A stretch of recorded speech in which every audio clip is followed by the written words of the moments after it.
మనమంతా పాలు గానీ, ఇంకేదైనా స్టవ్ మీద పెట్టి మర్చిపోతే గిన్నె మొత్తం మాడిపోతుంది కదా! అలా మాడిపోయిన గిన్నెను ఒక రోజంతా వాటర్‌లో నానబెడతాము. లేదా బేకింగ్ సోడా హాట్ వాటర్‌లో పెట్టి ఎలాగైనా క్లీన్ చేయాలని ట్రై చేస్తాం. బట్ కొన్నిసార్లు అది అవ్వదు. కానీ ట్రస్ట్ మీ, నిన్న నేను చేసిన ఎక్స్‌పెరిమెంట్ చూసి నేనే షాక్ అయ్యాను. చాలా సింపుల్‌గా నా గిన్నె కొత్త దానిలా మారిపోయింది.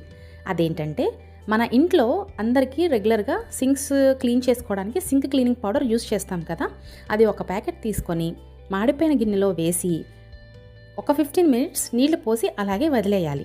నిజం చెప్పాలంటే నేను పౌడర్ వేసేటప్పుడు నాకే డౌట్ వచ్చింది, ఇది నిజంగా వర్కౌట్ అవుతుందా లేదా అని. కానీ 15 మినిట్స్ తర్వాత నేను చూస్తే ఆ మాడంతా పైకి వచ్చేసింది. నేను ఒక పాత టూత్ బ్రష్ తీసుకొని మొత్తం స్క్రబ్ చేసి ఆ గిన్నెలో ఉన్న మాడంతా తీసేశాను.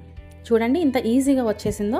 గిన్నె అయితే మాత్రం నీట్గా మొత్తం మాడంతా క్లీన్ అయిపోయింది. నేను లైట్గా స్క్రబ్ చేశాను. గిన్నె అయితే మొత్తం కొత్త దానిలా మెరిసిపోతుంది. హ్యాండ్స్ పైన స్క్రబ్బింగ్ కష్టాలన్నీ ఇక లేవు. 100% రిజల్ట్స్ వస్తుంది.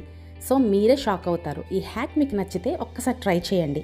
ఇప్పటికే ఈ ట్రిక్ మీకు తెలిసి ఉంటే కమెంట్ చేయండి. తెలియని వాళ్ళకి తప్పకుండా షేర్ చేయండి. Thank you for watching.